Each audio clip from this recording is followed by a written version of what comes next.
Fala galera do quinto ano, estamos de volta para mais uma videoaula. Só que dessa vez vamos falar do capítulo 3. Capítulo 3, a gente começou a falar dele, paramos no finalzinho, faltou falar apenas das propriedades da água. Então esse vídeo aqui vai ser um vídeo de revisão e um vídeo de continuação do capítulo 3. Deve ficar um pouquinho grande essa videoaula, vocês devem ter reparado aí. Só que a gente vai tentar falar o máximo possível desse capítulo 3, para a gente não ter nenhuma dúvida. Beleza? Então o que a gente vai fazer? Primeiro, vamos assistir um vídeo, igual às outras revisões. A gente vai assistir um vídeo de uma professora do SAIS, na verdade, dois vídeos de uma professora do SAIS, e a gente vai pausando o vídeo e vamos comentando, né? A gente vai fazer alguns comentários para tirar as dúvidas, que às vezes o professor falou rápido, aí a gente pausa e fala aqui novamente, ok? Então, ó, livro na mão para acompanhar, presta muita atenção.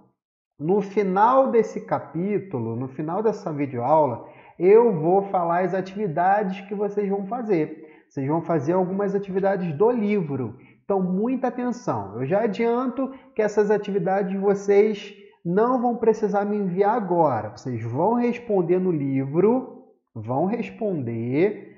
Semana que vem eu vou fazer a correção, igual eu estou sempre fazendo com as videoaulas, eu vou fazer a correção e vocês vão guardar para me mostrar depois, tá? Não precisa, as atividades não precisam me mostrar desse capítulo 3, né, do livro, não precisam me mostrar para o WhatsApp, tá? Mas fica até o final, que no final eu vou explicar de novo e com mais detalhes, beleza? Então vamos lá, sem mais delongas, vamos começar a nossa revisão. Deixa eu só ver se está gravando, tá tudo direitinho, tá? Deixa eu diminuir aqui a minha imagem. Sei que estou muito bonita nessa imagem, só que não. Só que eu vou deixar pequenininho, que aí dá para não tampa nada aqui no nosso livro, beleza? Só antes de começar o vídeo, olha onde a gente parou. Falamos inicialmente aqui sobre água, a gente ainda está falando sobre a importância da água, só que agora a gente está falando das propriedades e características da água. Falamos no livro, na sala de aula, sobre os estados da água, igual a gente viu no quarto ano também. Falamos sobre as passagens dos estados físicos da água, falamos sobre sublimação, eu vou mostrar tudo isso aqui na nossa videoaula novamente. Vocês responderam essas atividades, eu acho que a gente não corrigiu. Então, se a gente corrigiu, não tem problema. Eu vou corrigir de novo no próximo vídeo de correção. No próximo vídeo de correção, eu vou vir corrigindo todas as atividades do capítulo 3, tá?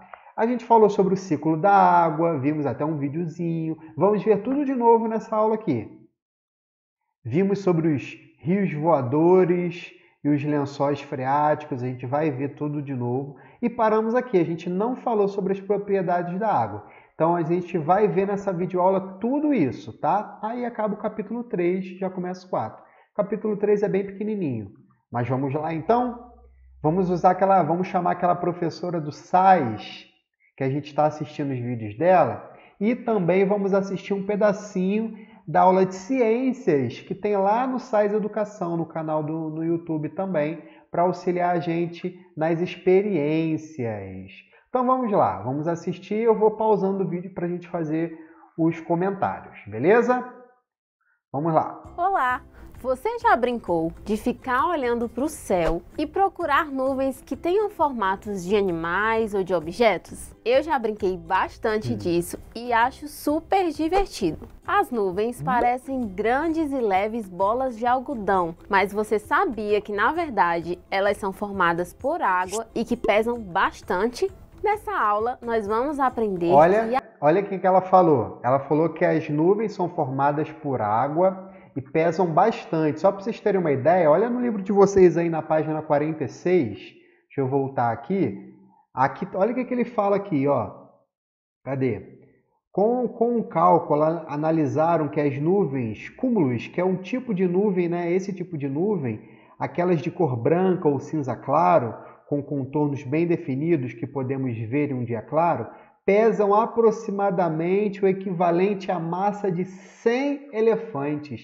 Então eles fizeram até um desenho de nuvem aqui de um elefante para ilustrar que essas nuvens que a gente vê no céu, umas nuvens maiores, brancas, bonitas, né, que formam vários desenhos, elas podem pesar até 100 elefantes. Olha que um elefante não pesa pouco não, hein? Ele pesa bastante, tá? Vamos continuar. Cadê? Olha lá. Opa! A água se apresenta de diversas formas na natureza, certo, Hélio? Então, vamos lá!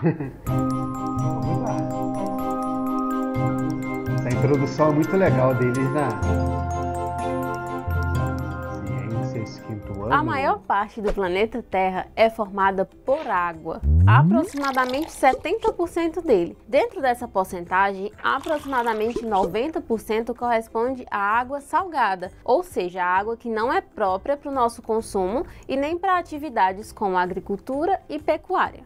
De toda essa infinidade de água que nós temos no nosso planeta, a grande maioria vem de mares e oceanos, sendo bem pequena a porcentagem que representa a quantidade de água doce. E nós sabemos que essa água doce potável é aquela que é própria para o nosso consumo e do consumo dos animais. Essa água potável apresenta algumas características. Ela é incolor, ou seja, não tem cor. Ela é inodora, ou seja, não tem cheiro, e ela é insípida, porque ela não tem sabor. Mas você sabia que grande parte dessa água doce que nós temos no nosso planeta vem de geleiras? Muito interessante, né? Como nós já vimos, a quantidade de água doce potável ela é bem reduzida. Então, em lugares em que há falta de água, nós utilizamos um processo chamado de dessalinização, que é a retirada do excesso de sal da água, numa tentativa de tornar essa água própria para o nosso consumo. Vou dar um pause aqui, gente. Ó, presta atenção. Lá no livro de vocês, na página 48, pode acompanhar aqui comigo mesmo. Ele fala justamente isso que a professora falou. Ele falou sobre dessalinização. É justamente esse pedacinho aqui da página 48. Ó. Olha a quantidade de água na Terra. A quantidade de água na Terra inteira é 70%. Só que se eu pegar esses 70%, 70% de água, 70% de água, 90% é de água salgada. Olha o que ele fala aqui, ó. Desses 70% de água, mais de 90% é de água salgada.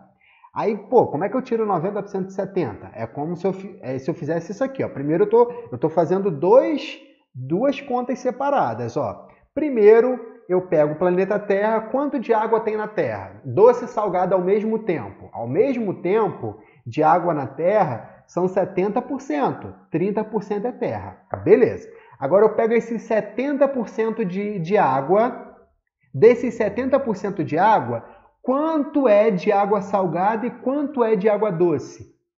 Dos 70% de água total, 90%, na verdade mais de 90%, é de água salgada, tá? Ou seja, que não pode ser utilizada para o consumo, nem para agricultura, porque a água salgada nem para agricultura eu posso utilizar, tá? Ó, do total da água presente na superfície do planeta, a maior parte encontra-se nos mares e oceanos e apenas 3% da água existente no planeta é doce. No vídeo aqui ele fala 10%. Só que hoje a gente sabe que são 3%. 3% de toda a água da Terra é doce só. 3%. Então, a gente precisa economizar, tá? Precisa economizar muito. Aí olha o que ele fala aqui, ó. Em alguns países, pela falta de água doce, o processo de dessalinização é utilizado para obter água para consumo humano e irrigação. No quarto ano, a gente viu a separação da água, do sal, como é que a gente faz que a água evapora. Esse processo de dessalinização, ele usa uma parte da evaporação, pega essa água e consegue colocar em outros grandes tanques, usam máquinas gigantes, só que isso custa muito dinheiro. Dá para fazer isso, inclusive no Brasil até estão fazendo isso, pegando a água salgada e transformando em água doce. Só que o custo é muito alto. Eu até fiz essa pergunta na sala de aula. Será que vale a pena investir em máquinas para dessalinização? Ou é melhor a gente economizar? Toda a população mundial pensar junto e economizar essa água. Não é verdade? Então, essa primeira parte que ela falou está justamente nessa página 48, ok? Lembrando que no quinto ano, eu já sempre falei com vocês, a gente fez muito isso no quarto ano. Se tiver alguma frase que te chame a atenção, já pega no seu livro aí agora e já marca, tá? Já marca, porque pode ser importante para você não esquecer depois. Beleza? Vamos continuar o nosso vídeo. Cadê? Vamos lá. As geleiras, que nós já falamos no comecinho dessa aula, elas representam a água no seu estado sólido. Mas além do estado sólido, a água também pode se apresentar em outros dois estados, que são o líquido e o gasoso. As moléculas em todos os estados são sempre as mesmas. O que vai mudar entre elas é a organização. Acompanhe aqui comigo essa representação para entender melhor cada um desses estados físicos. No estado sólido, as moléculas estão bem juntinhas e agrupadas, então há pouquíssimo movimento entre elas. Os materiais nesse estado são bem duros, exatamente por conta aí dessa proximidade entre as moléculas. Um exemplo de água nesse estado que nós temos é o cubo de gelo.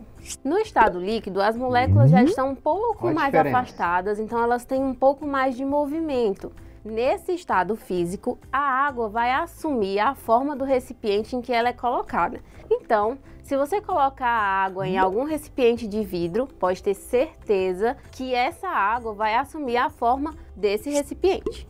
Já no estado gasoso, as moléculas já estão muitíssimo afastadas e o movimento delas é muito grande. E elas vão tentar aí ocupar todo o espaço que elas tiverem disponível.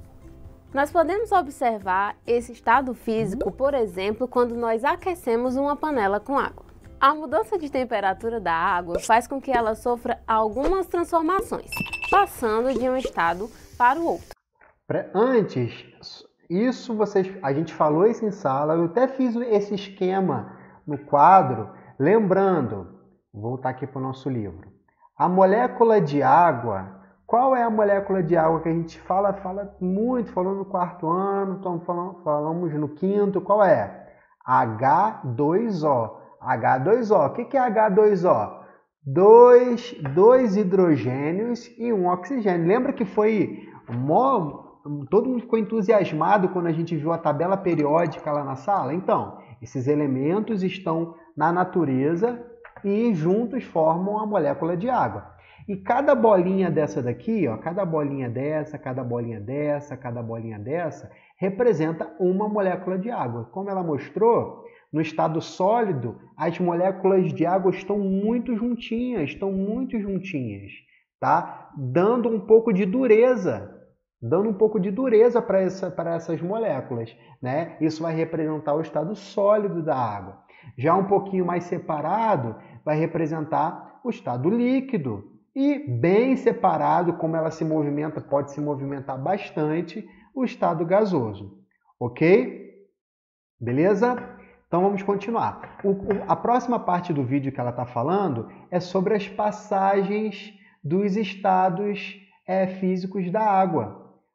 Isso, gente, a gente falou no quarto ano muito, falamos no quinto ano, fizemos já até atividade. Então vocês têm que dominar essa parte aqui. Muita atenção, então, nesse pedacinho do vídeo, beleza?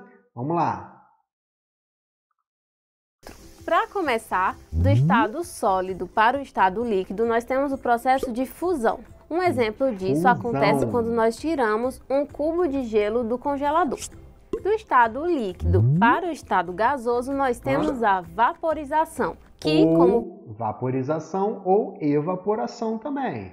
Tem a mesma coisa. O próprio nome já sugere, temos aí a formação do vapor de água. Nós podemos observar essa transformação acontecer no mesmo exemplo que nós já citamos, quando nós aquecemos uma panela com água e começam a surgir aí aquelas bolinhas e logo em seguida começa a fumaça a subir, que é o vapor de água. Esse processo de mudança de estado físico pode acontecer rapidamente por meio do processo de ebulição, que é quando a água assume a temperatura acima de 100 graus Celsius, mas também pode acontecer lentamente, por meio dos ventos e da luz do sol, quando a gente coloca, por exemplo, a roupa no varal e a água ali das roupas ela evapora, deixando a roupa sequinha. Galera, olha o que ela falou. Quando a gente fala de vaporização ou evaporação, essa evaporação não necessariamente as moléculas de água precisam atingir 100 graus Celsius para poder evaporar. Isso, para atingir 100 graus Celsius e evaporar, ela vai evaporar de forma rápida, mas ela também pode evaporar de forma lenta. As moléculas de água vão passar do estado líquido para o gasoso de forma lenta através dos ventos e da luz solar, tá? É o que a gente acontece na roupa do varal. Então tem essas duas formas, ok? Vamos continuar. Do estado gasoso para o estado líquido, nós temos a condensação. Você pode ter observado essa mudança de estado físico, por exemplo, em um dia frio, em que as janelas ficaram embaçadas com gotículas de água. Isso aconteceu por conta do resfriamento do vapor de água. Esse processo de mudança de estado físico também é o processo responsável pela formação de nuvens. Olha o que ela falou, muita atenção que é para o próximo tópico. Condensação também é responsável pelo processo de formação das nuvens. O que é a condensação? Quando eu tenho um vapor de água e esse vapor de água ele vai resfriando, ele vai esfriando e vai formar o líquido. É a mesma coisa que ela mostrou ali na janela, é a mesma coisa quando a gente tem a tampa de uma panela, a gente desliga o fogo, aí sai aquela fumaceira e tu bota a tampa em cima, a tampa fica toda molhada. Aquele vapor de água vai encostar na tampa e vai acumular ali, porque ele foi mudando de temperatura, foi esfriando e foi condensando. Tá legal? Então essa condensação, quando a água evapora dos rios, a água evapora das roupas no varal, elas estão condensando e se formando as nuvens, ok? Por último, nós temos a mudança do estado líquido para o estado sólido, que nós chamamos de solidificação. Nós podemos observar essa mudança de estado físico quando nós enchemos uma forminha de gelo e colocamos no congelador. E aí a água vai fazer o quê? Vai congelar.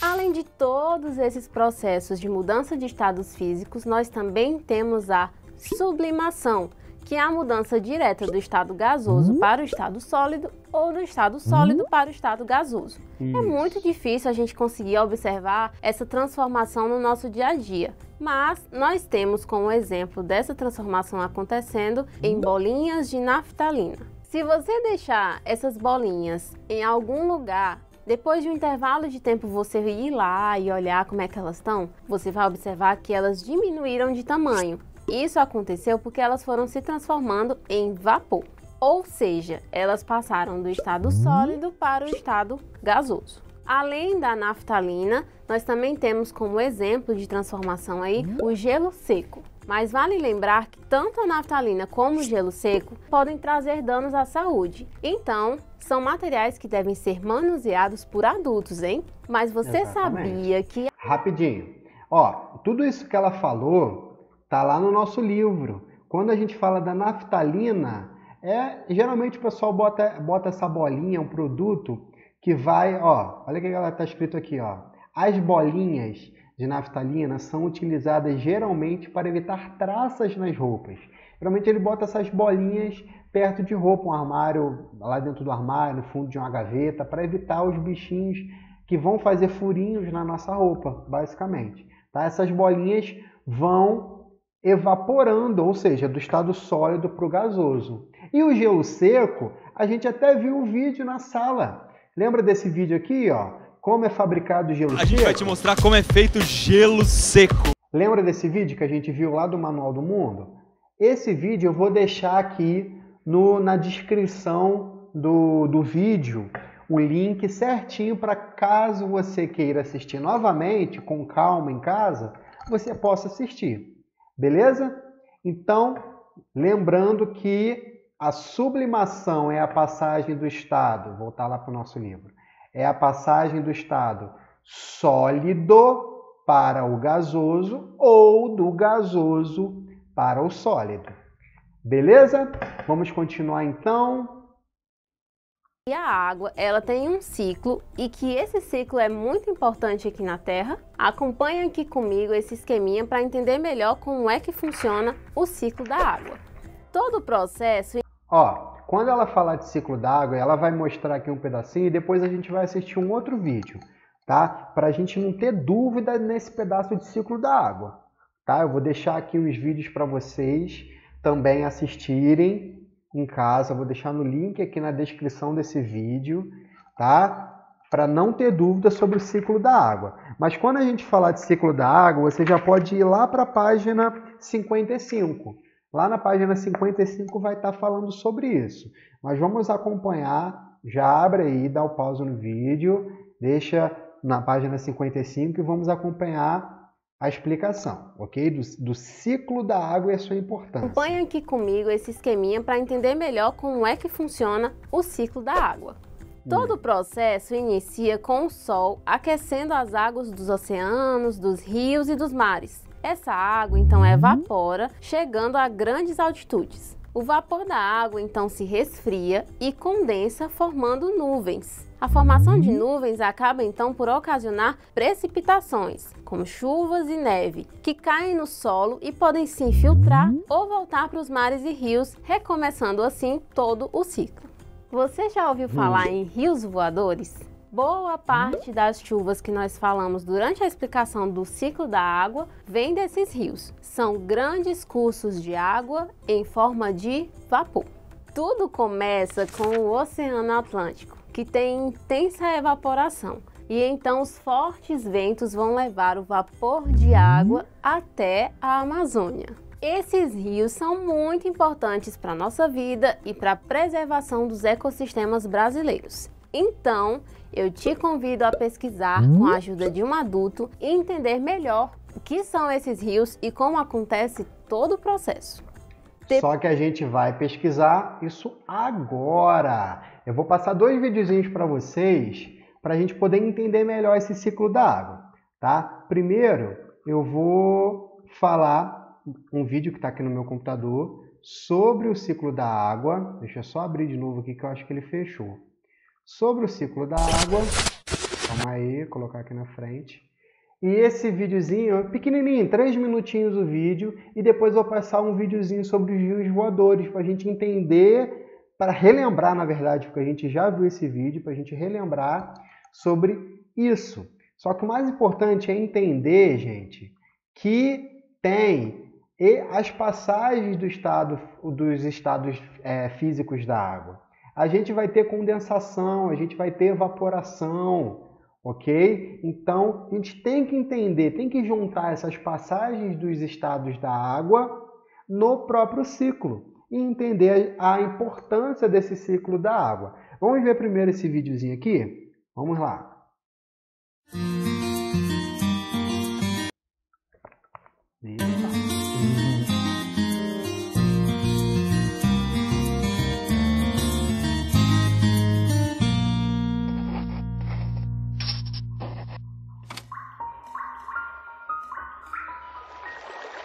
O ciclo da água. A vida, como conhecemos, depende da água. Ela está em cerca de 70% da superfície do planeta e em 70% do volume do corpo humano. Está em toda parte, ligando os continentes e criando condições para a vida. A água está o tempo todo em movimento, sob diferentes formas. O Sol fornece luz e calor ao nosso planeta. Essa energia promove o aquecimento e, assim, acontece a evaporação de parte da água da superfície de rios, lagos e oceanos, das folhagens das plantas e dos corpos de animais e pessoas. O ar úmido é menos denso que o ar seco, por isso sobe, levando as moléculas de água consigo. Livres, leves e soltas pelo ar, elas são carregadas pelos ventos, cada vez mais alto e mais longe. Nas altitudes, começam a se aglutinar, formando gotículas de água. Estas também se agrupam mais e mais, e assim nascem as nuvens. Há um momento em que as gotas se tornam pesadas demais para se sustentar na atmosfera, até que começam a cair. Dependendo das condições do tempo, podem cair como pedras de gelo, o granizo, como cristais, a neve, ou como gotas de chuva. A chuva cai no mar e também na terra firme. Ao atingir um solo permeável, parte da água que se infiltra é absorvida pelas raízes das plantas. Outra parte da água continua escoando o solo adentro, alimentando os lençóis freáticos, dos quais também captamos água para nosso sustento. Os lençóis freáticos podem aflorar na superfície e dar origem a filetes d'água, riachos e rios, formando seu caminho para chegar ao mar. Ao cair sobre as cidades e outros solos com uma capacidade reduzida de absorver a água, ela acaba escorrendo pela superfície, podendo causar grandes enxurradas e inundações, mas também alimentando córregos, ribeirões e rios. O tempo todo, em todo lugar, esse ciclo se repete indefinidamente, alimentado pela energia do Sol. Acesse www.ana.gov.br e conheça a agência que cuida das águas do Brasil em todo lugar, grandes inundações, mas também córregos, ribeirões e rios. O tempo todo, em todo lugar, esse ciclo se repete indefinidamente, alimentado pela energia do Sol. Acesse. O tempo todo acontece o ciclo da água. Aqui durante o vídeo, ele mostrou a importância da água para os animais, para as plantas, para todo o planeta Terra. Para manter todos os seres vivos da Terra, para manter tudo bonitinho na Terra, precisa ter esse ciclo da água. Então, o ciclo da água, gente, é muito importante. É muito importante. Acompanha comigo aqui esse pedacinho, só para a gente terminar esse assunto aqui. O Sol aquece o oceano, beleza? Ele vai aquecer não só o oceano, mas ele aquece as plantas que também soltam água, aquece os animais, os seres humanos que também soltam água através da transpiração, não é verdade? A roupa que está no varal vai ser aquecida pelo Sol, tá? A água do oceano evapora e sobe para a atmosfera. Todas as águas da Terra vão evaporar. Por que todo o oceano não vai evaporar? Porque ele é muito profundo. A água do oceano evapora? Claro, só vai evaporar aquela partezinha de cima, tá? Porque ele é muito profundo, mas evapora uma boa parte dessa água. O vapor 3, o vapor de água esfria e se condensa formando nuvens. Formou as nuvens. Se muita água se condensa, as gotas se tornam pesadas e caem no solo, nas formas de chuva e neve, como falou, tá? 5. Parte da água da chuva passa pelo solo, o resto volta para o oceano por meio dos rios. Uma parte dela tem o seu armazenamento de água subterrânea. Armazenamento de água subterrânea, ok? Antes de ver os rios voadores, sobre os rios voadores, vamos só continuar vendo um pedacinho do vídeo aqui que ela está explicando. Depois da precipitação, a água cai na superfície terrestre, podendo ir novamente para os rios, para os lagos e para os oceanos. Mas ela também pode se infiltrar no solo e abastecer o reservatório subterrâneo, que é o lençol freático. Além disso, também existem os aquíferos, que nós não podíamos deixar de falar sobre, já que eles são fundamentais para a sobrevivência dos ecossistemas do mundo. Como você pode observar nesse esquema, que representa a formação de aquíferos, essas reservas funcionam mais como uma espécie de esponjas gigantes, em que a água vai ali ocupando os espaços entre as rochas. Olha que interessante, deixa eu só voltar isso aqui. A gente fala muito de lençol freático, mas tem uma diferença do lençol freático para os aquíferos. Olha aqui que interessante, isso aqui representa um lençol freático, Isso aqui representa um lençol freático, outro lençol freático e aqui embaixo o aquífero. O aquífero, então, vai ter muito mais água. Olha que interessante, a água toda vai escoando, vai entrando para debaixo da terra, entrando para debaixo da terra. E aqui embaixo a gente vai ter uma rocha impermeável. Esse local é o local que vai ficar aglomerada uma grande quantidade de água. É desse mesmo local também que eles fazem aqueles poços artesianos. Vamos ler esse pedacinho comigo aqui, ó. Olha essa imagem aqui. O poço artesiano que a gente tem aqui. Ele vai dar lá no aquífero. Mas eu tenho alguns outros poços que vão ser através dos lençóis freáticos. Lençol freático é tão importante, gente, que até para construir um grande prédio tem que se estudar o solo, porque se ali tiver um lençol freático, na hora da construção pode afundar. Tem uma diferença. Olha aqui, ó. Os aquíferos são reservas de água subterrânea e por isso os lençóis freáticos também são denominados de aquíferos artesianos livres. Essa partezinha aqui não é muito interessante a gente entender, não. O que a gente tem que entender é a diferença. Tá? O aquífero, vamos voltar para aquela imagem lá que eu achei mais interessante. Deixa eu aumentar ela aqui. O aquífero, ele vai ser uma grande reserva de água, maior que do lençol freático, tá?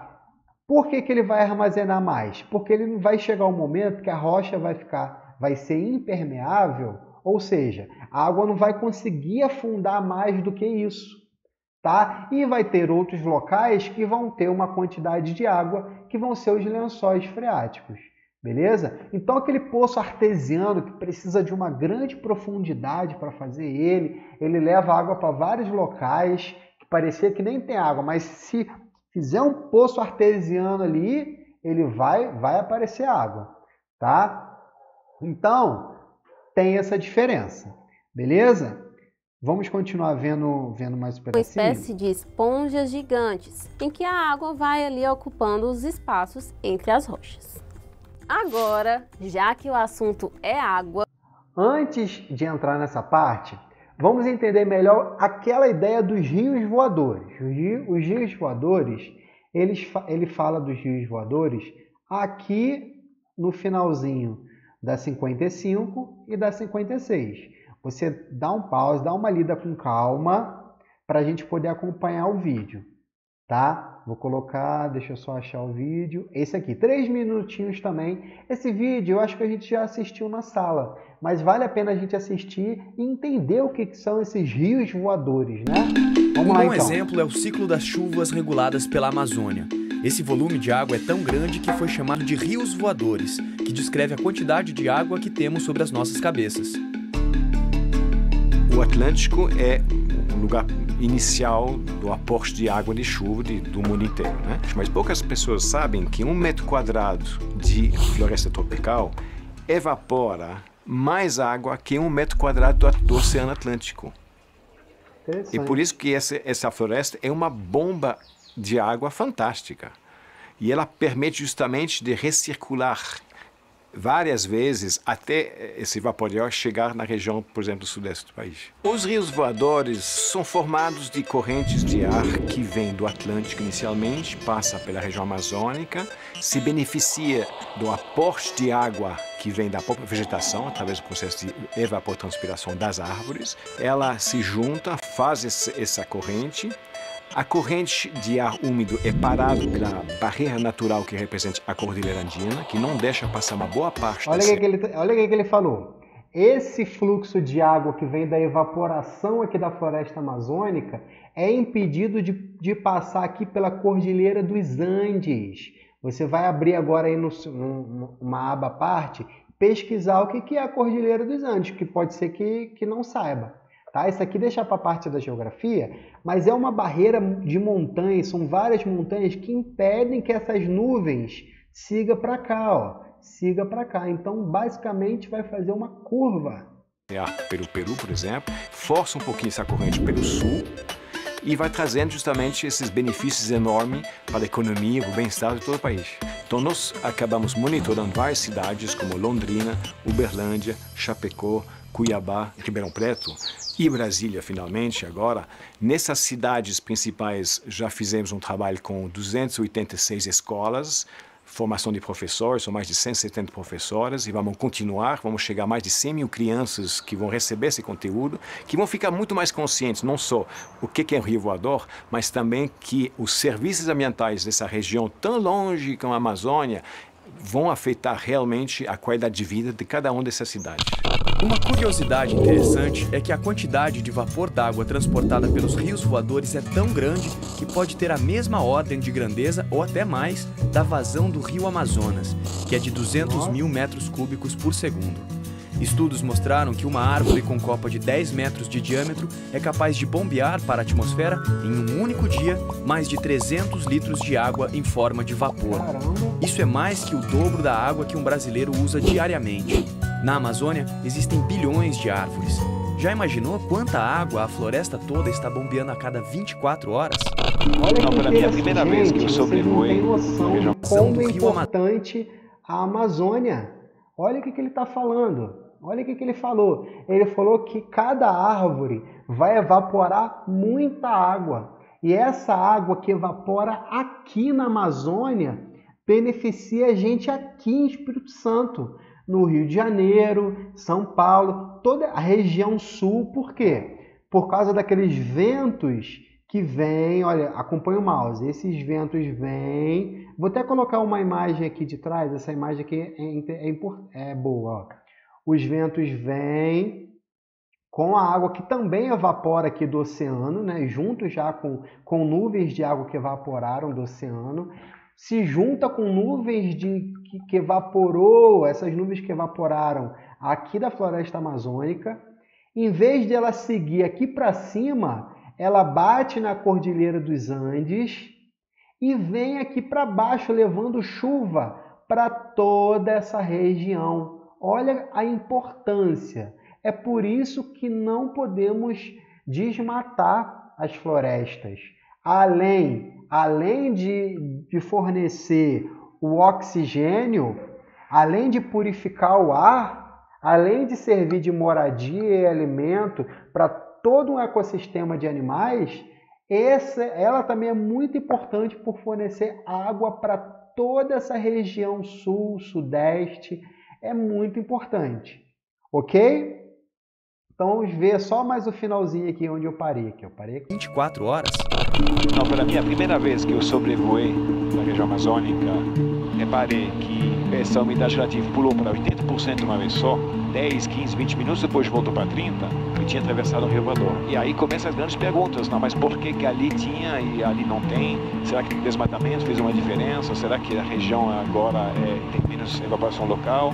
Nós coletamos um pouco de vapor de água, extrai uma gotinha de água e essa gota que a gente usa para analisar a composição isotópica. Esse tipo de uma assinatura dá uma informação para a gente se essa gotinha ela veio da evaporação do Atlântico diretamente, ou se ela já passou um histórico de evapotranspiração das árvores, da vegetação, ou se por acaso ela vem de uma evaporação totalmente local, nada a ver com a região mais longe daqui. É por isso que a preservação dessa região é primordial para a gente, mesmo longe dali, a presença ou não da cobertura vegetal vai acabando influenciando nossa vida, a nossa qualidade de vida e, obviamente, a economia de todo o país.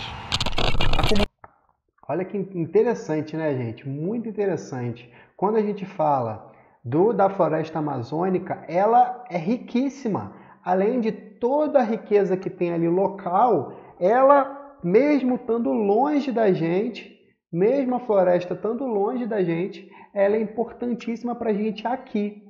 Muito importante.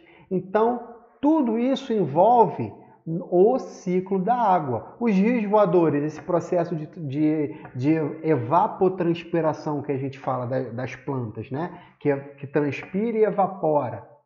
Esse ciclo que vem, transpira, evapora, vem para cá em forma de chuva e volta para os oceanos e continua esse ciclo. Isso é muito importante para a sobrevivência de todos os seres vivos da Terra.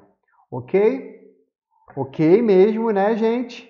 Beleza? Qualquer coisa, volta ao vídeo para você entender novamente. E aquela parte de lençol freático e de aquífero também está sendo explicada aqui na diferença, tá? Na infiltração de água no solo, na página 56. Essas partes, esses textos, são muito importantes para a gente ler, tá? A gente precisa ler esses textos, ter paciência e fazer a leitura deles, ok? Beleza? No final do vídeo eu vou mostrar a atividade que é para a gente fazer, tá? E por último, para encerrar, deixa eu ver quanto tempo já está esse vídeo, 40 minutos de vídeo, está muito grande, a gente vai falar sobre as propriedades da água. As propriedades da água que tem outras, mas aqui ela fala do empuxo, da dissolução e da tensão superficial. Muito importante essas três. Então vamos entender a diferença? A gente vai utilizar 2 vídeos para a gente terminar de assistir. Vamos lá ver o finalzinho desse aqui e depois a gente vai para o outro. Que tal a gente conhecer melhor as suas propriedades? Vamos começar com uma propriedade chamada empuxo. Essa propriedade é a força que a água exerce impulsionando para fora os corpos que estão dentro dela. É por causa dessa propriedade que nós nos sentimos mais leves dentro da água e que também conseguimos carregar dentro da piscina, por exemplo, uma pessoa mais pesada e a gente não vai sentir todo esse peso. Isso porque a pessoa ela vai flutuar em vez de afundar. Uma outra propriedade da água. Eu vou fazer o seguinte, eu vou mostrar, ela falou do empuxo, depois eu vou para outro vídeo, depois eu volto para cá. Mas olha que interessante, quando a gente se sente leve dentro da piscina, a gente consegue... Quem já fez isso, né? Quando a criança tá tomando banho de piscina, ou tá na praia com nossos pais, aí eu pegava meu pai assim, ó, no mar, assim, pegava meu pai, nossa, eu sou forte, consigo levantar dentro da água. Na verdade, aquela força ali, quem está fazendo mais força é a própria água. O que é o empuxo? É essa força. É a força que a água tem, está até na 58, na página 58, ó. É a força que a água exerce impulsionando para fora os corpos que estão dentro dela. Olha que interessante. E nisso a gente tem um videozinho com uma experiência. Em sala a gente faria. Só que como a gente não está na sala de aula, a gente está aqui, a gente vai assistir a experiência com a professora do SAIS. Olha que legal. Vamos ver a partezinha sobre empuxo. Tia Lu trouxe aqui alguns materiais para a gente ver se afunda ou boia. O que será que a maçã afunda ou boia? Vamos ver? Olha aí que legal, tia Lu. Boiou. Boiou.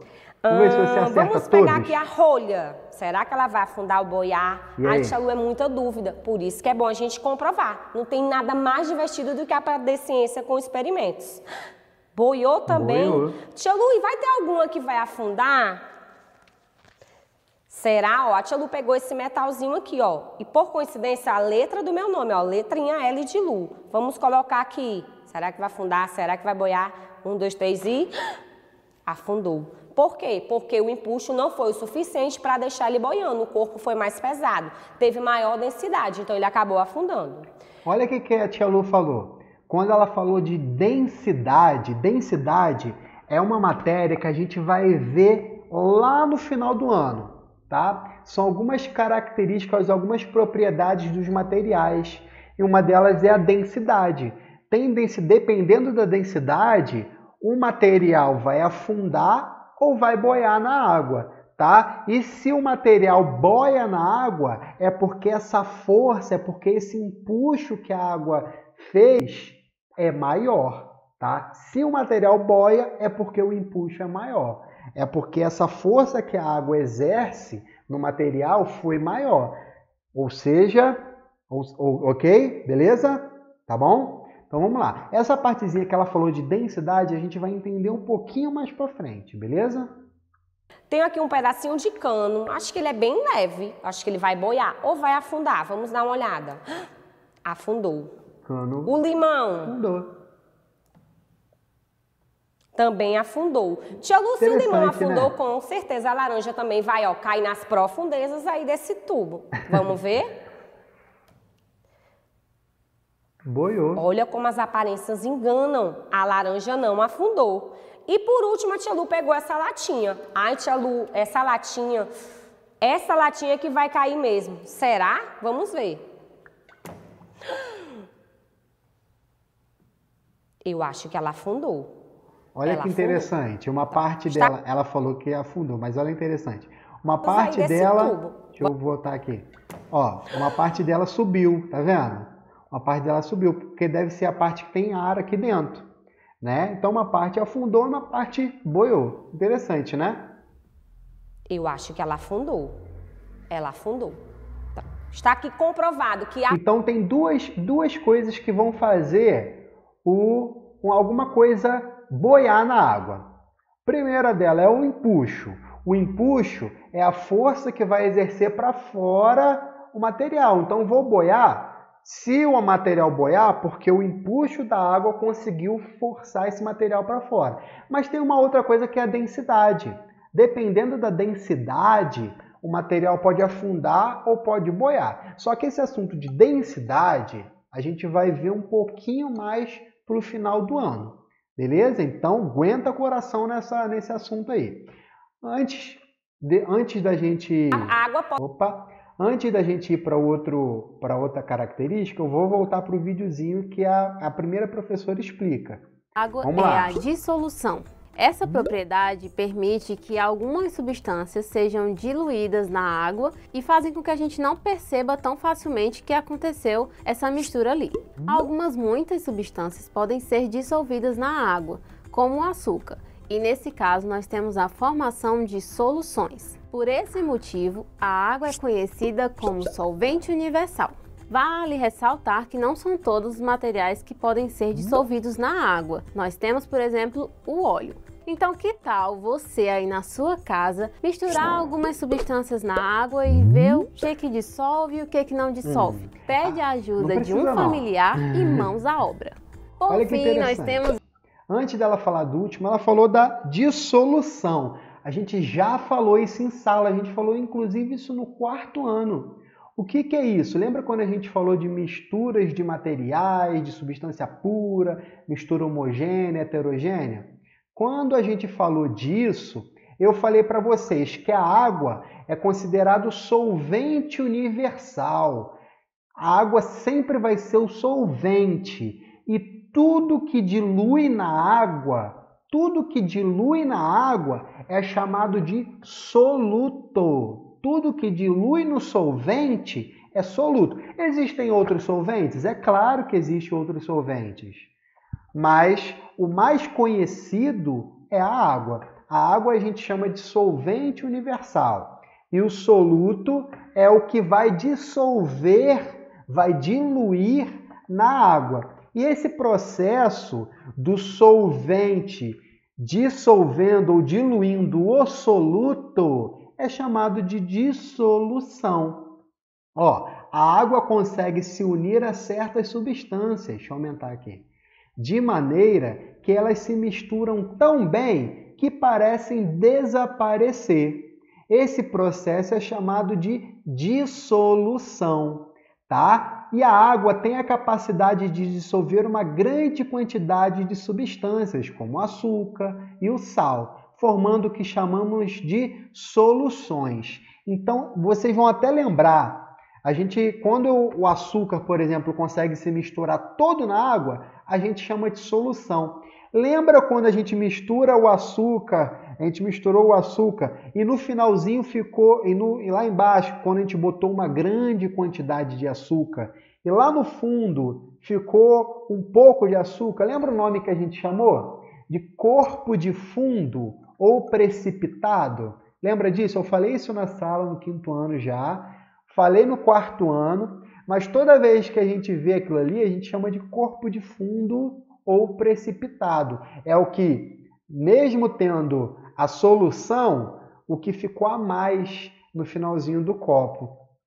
Ok? Isso não é interessante a gente lembrar disso aqui agora, não. O importante é saber que dissolução é o processo que faz unir uma mistura entre um soluto e um solvente. O açúcar é soluto ou é solvente? O açúcar é um soluto. E a água que vai estar diluindo esse açúcar é o solvente, tá? Então vamos ver a explicação da professora do Pode exercer aqui? sim forças para fazer alguns objetos boiarem ou afundarem. Ó. É o que acontece muitas vezes quando nós estamos na piscina. E a gente vem de solubilidade, o que é solúvel e o que é não solúvel. A tia Lúcia está falando muitas palavras Vamos ver difíceis. o experimento. O interessante é o experimento. Solúvel, gente, é quando ele se mistura com a água ou outro elemento líquido. E não solúvel é quando eles, mesmo misturados, juntos, eles não se unem, eles não formam só uma camada. Olha que interessante. Ela falou, além da dissolução, quando a gente fala que um produto, uma substância, ela é solúvel em água. O que isso quer dizer? Que ela se mistura com a água. Quando ela é insolúvel em água, quer dizer o quê? Que ela não se mistura com a água. Exemplo, o óleo.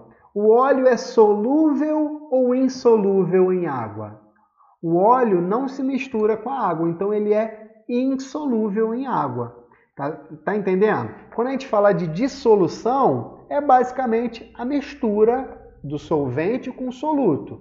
Se esse soluto consegue se misturar na água, no solvente, ele é chamado de solúvel. Ele é solúvel naquele solvente. Se ele não consegue se dissolver naquela água, ele é chamado de insolúvel. Aí vamos ver o experimento? Então vamos lá. Tia Lu vai colocar aqui a água. Nossa, tá caindo tudo. Nas tá 3 igual Tiolan. travessas. E vamos usar aqui. A tia Lu pegou o sal. Vou colocar aqui um pouquinho de sal. Vou colocar o óleo. E vou colocar a areia. E vamos observar. Tia Lu vai dar uma mexida nesse aqui do sal. O que é que nós podemos observar? A areia, gente, ó, ela foi para o fundo do copo. Então, quer dizer que ela não foi solúvel na água. Então, ele é um elemento não solúvel. Já a água e o óleo, ó, ficou uma camada de óleo aqui em cima. Também não é solúvel. Já o sal, ó, ele se dissolveu. Então, ele é solúvel à água. Tia Lu, eu posso testar com outros elementos na sua casa? Com certeza você pode fazer. Aqui você pode falar assim, ó. Com café. Ah, tio, mas a areia, a água ficou meio suja. Mas ela ficou meio suja, mas ela não vai se misturar totalmente. Depois de um tempo, se eu deixasse isso aqui parado por muito tempo, a areia ia toda se depositando no fundo. Então essa areia aqui, ela é insolúvel em água. O óleo que está nessa outra aqui é insolúvel em água. E o sal que está aqui, ó, tá vendo? Misturou tudo, ele é solúvel na água. Tudo isso aqui são processos de dissolução, ok? Beleza? Chocolate, aquele suquezinho que a gente usa para fazer o suco, fica a sua criatividade. E dá para fazer, ó, e ficar bem legal. Aí, o que eu falei de corpo de fundo ou precipitado, se ela botasse mais sal nessa taça aqui, se botasse mais sal, o sal ia estar misturado. Só que o excesso de soluto, o excesso de sal aqui, ia ficar no fundo, ia ficar nesse fundo aqui. Então, seria chamado de corpo de fundo ou precipitado. Lembra que a gente falou isso em sala? Não se preocupa, e depois o Tiolan vai fazer aquela folhinha de revisão, de resuminho, para vocês não esquecerem isso. Tá legal? Só para a gente terminar, para ver o último agora. Vamos lá para o último. A tensão superficial. Nessa propriedade, as moléculas de água estão tão unidas, mas tão unidas, que elas acabam criando uma espécie de película de proteção. Essa propriedade explica por que alguns materiais muito leves não afundam na água e também explicam o fato de alguns animais conseguirem andar em cima da água. E aí, olha será que interessante.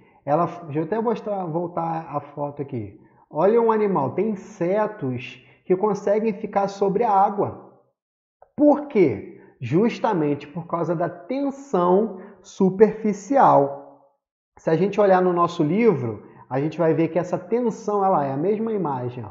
Tensão superficial é uma propriedade na qual as moléculas estão próximas uma das outras na sua superfície, grifa isso, como se formassem uma película de proteção. Podemos perceber essa característica jogando materiais bem leves. É o que a gente vai fazer agora. Essa tensão superficial a gente vai ver nesse videozinho e no outro experimento da tia Lu. São duas professoras muito legais, né? Último aqui, a tensão superficial. Tia Lu vai colocar aqui, ó, água nesses dois recipientes.